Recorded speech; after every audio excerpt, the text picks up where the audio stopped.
नमस्कार। देश और दुनिया की तमाम फटाफट खबरों में आपका स्वागत है। खबरों के लिए आपसे निवेदन कि यदि आपने हमारे चैनल को सब्सक्राइब नहीं किया तो कृपया करके आपके अपने चैनल को सब्सक्राइब कर लें। आप सब्सक्राइब करते हैं तो हमें हिम्मत होती है सही और सच्ची खबरें आप तक पहुंचाने की, वरना मीडिया में तो किस तरह की खबरें आपको पेश की जा रही है यह आप भली भांति जानते हैं। तो मीडिया में एक बच्चे का, जी हाँ, नीट के पेपर का एक बच्चे का सेंटर अबू धाबी आ गया है। क्या आपको बताया गया? नहीं बताया गया होगा, और बताया भी गया होगा तो नेगेटिविटी के रूप में आपको पेश किया गया होगा। और यदि बच्चा अगर किसी भी प्रकार से उसके ऊपर कोई ऑब्जेक्शन कर दे तो हो सकता है कि किसी मीडिया के द्वारा उसको राष्ट्रद्रोह से भी जोड़ दिया जा सकता है। तो क्या है उस पर? राहुल गांधी का ट्वीट। आपको राहुल गांधी का ट्वीट कहीं पर भी कोई खबर नहीं होगी। इस पर राहुल गांधी ने क्या ट्वीट किया? नागपुर का एक बच्चा 1 महीने से नीट री एग्जाम की तैयारी कर रहा था। कल परीक्षा से ठीक 1 दिन पहले उसने एडमिट कार्ड डाउनलोड किया। उसका सेंटर निकला अबू धाबी। जी हाँ, न पासपोर्ट, न परिवार के पास विदेश भेजने के पैसे, न अब कोई वक्त बचा है। वो रात भर रोता रहा और परीक्षा देने से ही मना कर रहा है। क्या इस तनाव की कल्पना भी की जा सकती है? मीडिया पर कहीं पर भी, ये तो राहुल गांधी ने ट्वीट कर दिया तो मीडिया पर हो सकता है कि आपको खबर दिखाने को मिल जाए, और वो भी नेगेटिविटी के साथ। आखिर ऐसा हुआ भी कैसे? कल किसी भी छात्र को सेंटर तक न पहुंच पाने की शिकायत नहीं होनी चाहिए। एनटीए असल में देश के बच्चों और उनके माता पिता का सिर्फ धीरज टेस्ट कर रही है। जो सिस्टम एक बच्चे को अपने ही शहर में एक सेंटर नहीं दे सकती, उल्टा विदेश भेज सकती है, उसे परीक्षा करवाने का कोई हक नहीं। कोटा में मैंने यही कहा था, यह अब शिक्षा व्यवस्था नहीं रही, यह एक पूरी पीढ़ी के पैसे, समय और मानसिक शांति की वसूली है। हमारे बच्चों के भविष्य के साथ जुआ खेलना बंद कीजिए। वो एक संवेदनशील, जिम्मेदार और जवाबदेह शिक्षा व्यवस्था और परीक्षा के अधिकारी है, और हम उसे दिलवा कर रहेंगे। आपको मीडिया पर कहीं पर भी कोई खबर देखने को नहीं मिलेगी। तो क्या है और बची हुई खबरें? जी हाँ, महाराष्ट्र के परभणी जिले में यशवाड़ी देवस्थान में हनुमान मंदिर के हाल की निर्माणाधीन छत शनिवार दोपहर गिर गई। मलबे दबने से 7 लोगों की मौत हो गई, जबकि 25 लोग घायल हो गए, जिन्हें अस्पताल पहुंचा दिया गया है। मीडिया पर किस तरह से खबरें आपको पेश की जा रही है आप भली भांति अब देखने लग गए हैं। रिपोर्ट्स के अनुसार यह मंदिर के ठीक सामने सभा मंडप बनाने का काम चल रहा था। दोपहर के समय लोग प्रसाद ले रहे थे। अचानक मंदिर का स्ट्रक्चर और पत्थर भर भरा कर गिर पड़ा। यही खबर किसी दूसरे राज्य में होती तो पूरा मीडिया जबरदस्त तरीके से आपको बताता कि किस तरह से खबर पेश की जाती है। नीट पेपर लीक को लेकर कॉकरोच जनता पार्टी आज दिल्ली के जंतर मंतर पर दूसरी बार प्रदर्शन कर रही है। फाउंडर अभिजीत दीपके ने चाहे लाठी खाना पड़े या गिरफ्तारी हो, शिक्षा मंत्री धर्मेंद्र प्रधान के इस्तीफे तक जंतर मंतर से नहीं हटेंगे।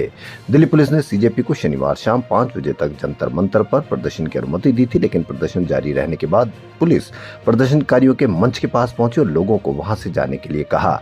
पुलिस ने कहा कि प्रदर्शन का समय बढ़ाने की परमिशन नहीं दी गई है। इससे पहले पार्टी के फाउंडर अभिजीत दीपके मंच पर गांधी और अम्बेडकर की फोटो लेकर पहुंचे। दीपके ने कहा कि अगर थाली पीटने से कोरोना वायरस खत्म हो सकता है तो एक बार फिर थाली पीटकर शिक्षा मंत्री को हटा दिया जाए तो अपनी कुर्सी से चिपके हुए हैं। इस दौरान प्रदर्शनकारियों ने थाली बजाकर शिक्षा मंत्री धर्मेंद्र प्रधान के विरोध में गो प्रधान को के नारे लगाए। सीजेपी ने स्टेज पर नीट पेपर लीक के बाद सुसाइड करने वाले स्टूडेंट के पोस्टर भी लगाए हैं।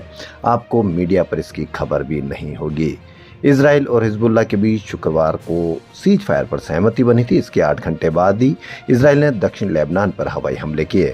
अल जजीरा के अनुसार इजरायली सेना ने ड्रोन और तोपों से नबाहिते इलाके में हमला किया, जिसमें कम से कम 16 लोगों की मौत हो गई। इजराइल पीएम बेंजामिन नेतन्याहू ने कहा कि इजराइल अपनी सुरक्षा से कोई समझौता नहीं करेगा। उन्होंने कहा कि इजराइल गाजा और लेबनान में अपने सैन्य अभियान जारी रखेगा। दूसरी ओर CNN के अनुसार अमेरिका और ईरान के बीच शांति समझौते के बाद आगे की शर्तों पर बातचीत के लिए विशेष दूत स्टीव विटकॉफ शनिवार को स्विट्जरलैंड रवाना हो गए हैं। देश भर में नीट यूजी री एग्जाम से एक दिन पहले एग्जाम सेंटर के अलॉटमेंट में गड़बड़ी के मामले सामने आए। नागपुर के एक छात्र अब्दुल्ला मोहम्मद तालिब ने अबू धाबी स्थित एक भारतीय स्कूल में सेंटर मिलने की शिकायत की। छात्र ने 19 जून को एडमिट कार्ड डाउनलोड किया, तब ये गड़बड़ी देखी। छात्र के पास पासपोर्ट नहीं है, ऐसे में उसका विदेश जाकर परीक्षा देना संभव नहीं था। इसी तरह भुवनेश्वर की एक छात्रा को 2300 किलोमीटर दूर देहरादून में सेंटर मिला। 21 जून को होने वाले एग्जाम में 22 लाख से अधिक अभ्यर्थी शामिल होंगे। कहीं पर भी कोई खबर नहीं।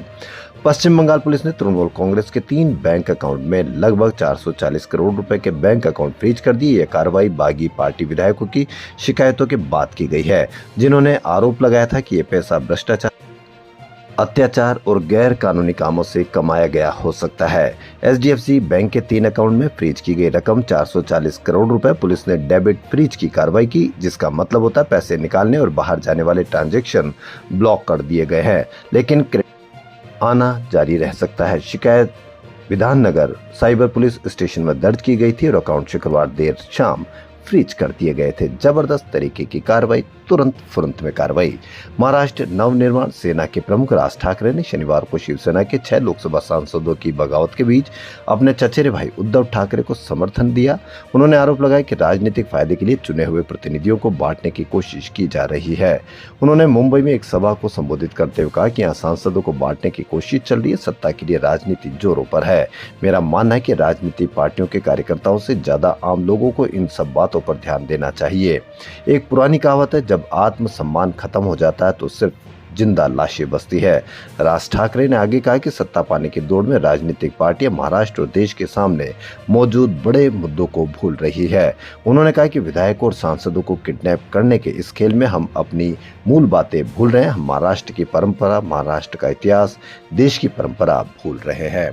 तो देश और दुनिया की तमाम फटाफट खबरों में फिलहाल इतना ही। यदि आपको हमारा चैनल पसंद आए तो लाइक, सब्सक्राइब और शेयर अवश्य करें। धन्यवाद।